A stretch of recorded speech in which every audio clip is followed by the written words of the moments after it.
What's up? How are you? Today I got a haircut. As you can see, what do you think? We'll talk about love and let's start with the definition of love. I saw it online before I started recording. Something to do with attachment, empathy, deep connection to someone else, other people, family, whatever. That's true, sure. But I think about, for me, what does love mean? And my definition is a lot simpler. I say to hell with that definition, that other definition. I don't agree with it. Why? Because it's so complex and there's so much criteria to it. There's just too much rules and it's too specific. I think love is so general and every time you experience it, it's something different. With someone, with something. Love is completely subjective. But to me, what's a bare bones definition? That would be to love something is to accept it for what it is. That's it. It's that simple. But to accept it for what it is, that's my definition of love. And love can be a lot more intense than that and a lot more deep. But that's the bare minimum, is to accept it for what it is or accept someone for who they are. That's loving them.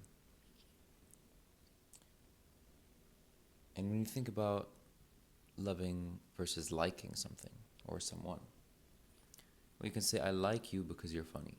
Or I like this black coffee because it tastes nice. Or I don't like you because you're mean.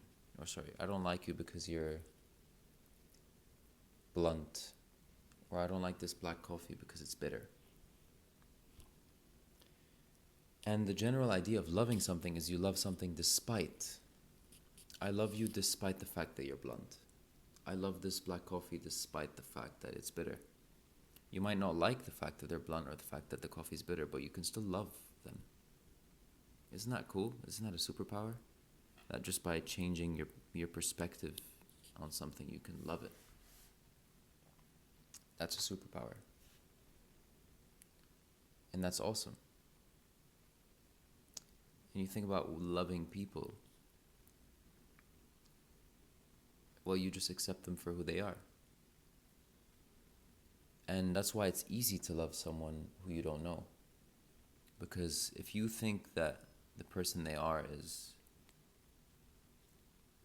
this flawless being that you don't really know well, you don't know their flaws, you don't know how they are when there's no BS going on in their raw state, well, it's easy to love them because you think they're this idealized version of who they actually are. But when you have been with someone for a long time, like family, you've lived with them for years, and you love them. Why? Because you know everything about them and you accept them for who they are.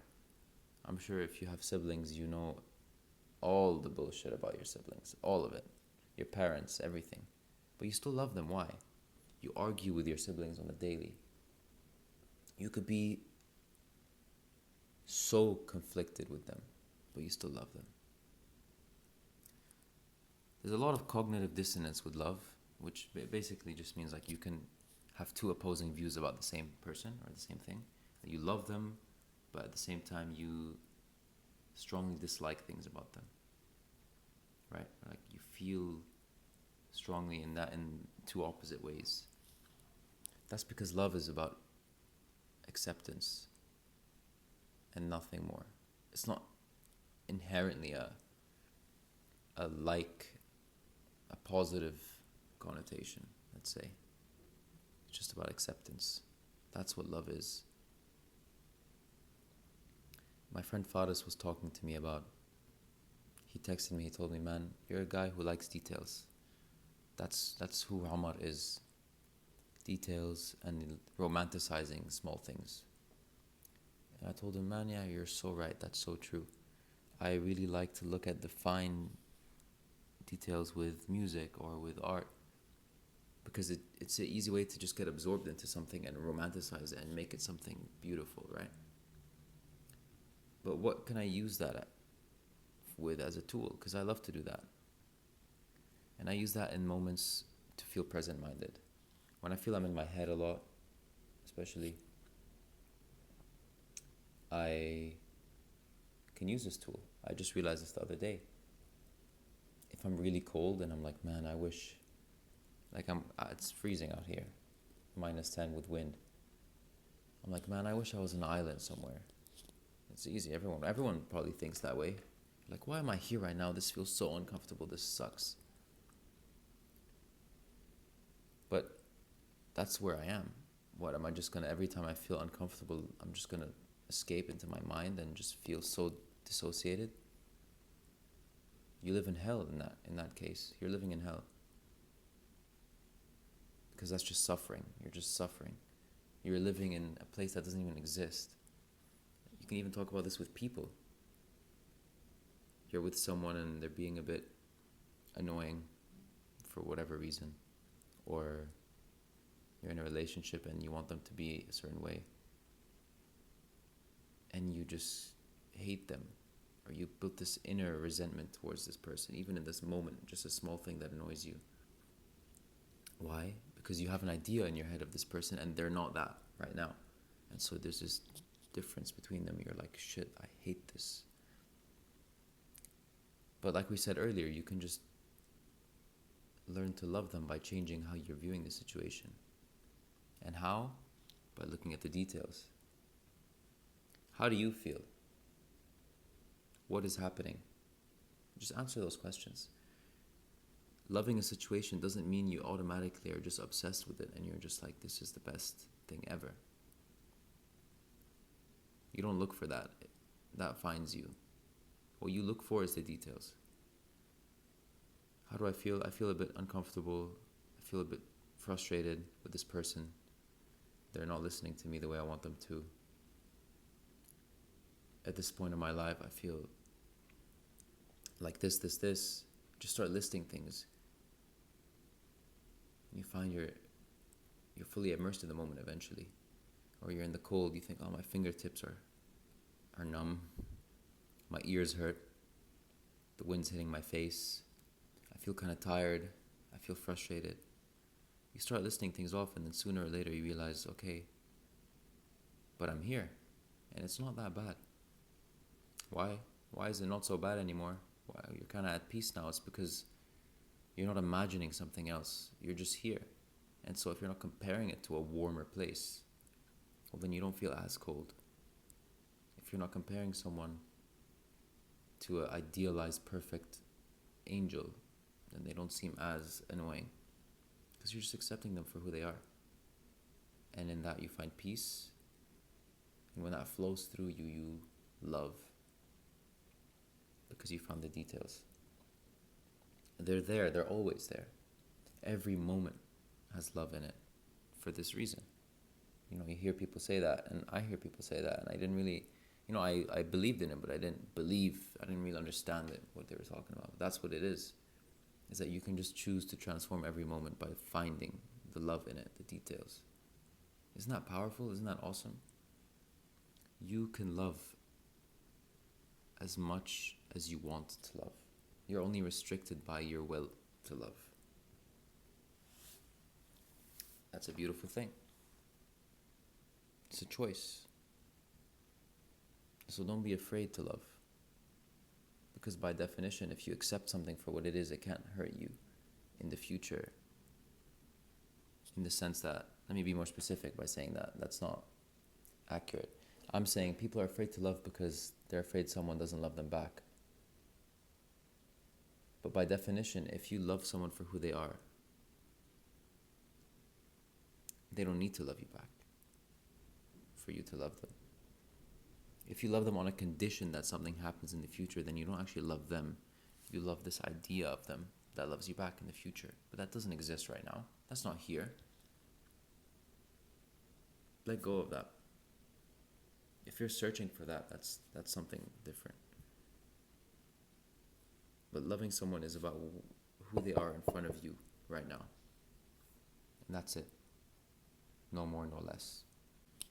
Something else I wanted to bring up is that you constantly live waiting for things, waiting for the next moment, whether you're looking forward to a trip that you're about to go on, or you're just waiting for your exams to be finished because you're so full of stress.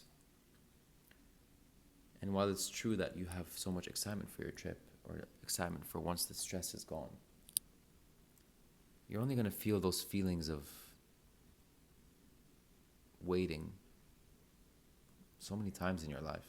There's only so many times you're going to go on trips that you're so excited about, you just want to skip time. But learn to sit in that excitement, notice it, feel it. It's just as important as that moment when you're on that trip. It's just as valuable, actually. You probably subconsciously in your head view it as a more valuable moment, a better moment. Why? Because in that moment, it's probably easier to find joy and love, right? I mean, yeah, if you're on vacation with a loved one, weather's great, you're doing things you love, you don't have work, I'm sure it's easy to be like, this is amazing. But what if I told you that there's no order? Each moment is infinitely valuable. You can find as much love right now as you can when you're on that trip. Even in all the stress, you can find as much love as you will once your exams are done. You just have to find it. You have to choose to find it. Breathe. Notice the details. It'll set you free. Then you're not waiting. You're not looking forward. Each chapter, each moment of your life is so real and so infinite. It exists all the time. And so you're not constantly just riding a wave of living up to something or waiting to become something. And life just gets better automatically because you're not ranking. You know, like I just said, you're ranking that moment to be better than the one you're in now. Because you're waiting for it because it's going to be so great. But that's not true. It's just not true. It's always, every moment is full of love if you want it to be. And so make that choice. And yeah, that's kind of all I wanted to talk about today. Choose love. Always choose love. You see my pimples, I'm very insecure about them today. Or I have been. But there's no version of me that exists without these pimples and these whatever imperfections you want to call them. I look perfect. It would be nice to have clear skin, but me right now has this is what I look like, and that's it. That's all. I just have to accept that. Now I can love myself. There's no version of me that exists without clear skin right now. This is me in my current phase of life. Exactly right now, this is what I look like. That's awesome. There's so much beauty in that. I'm right here, right now. I'm sitting in my living room. I'm not going to live in this city forever. I'm not going to stay in this place forever. Nothing is certain. And so me labeling this and thinking, oh, I wish I had something else. Well, no, everything you want, you could ever want is right in front of you. Just find it. Stay blessed, motherfuckers. Peace. Choose love. Don't be afraid to love. Take care.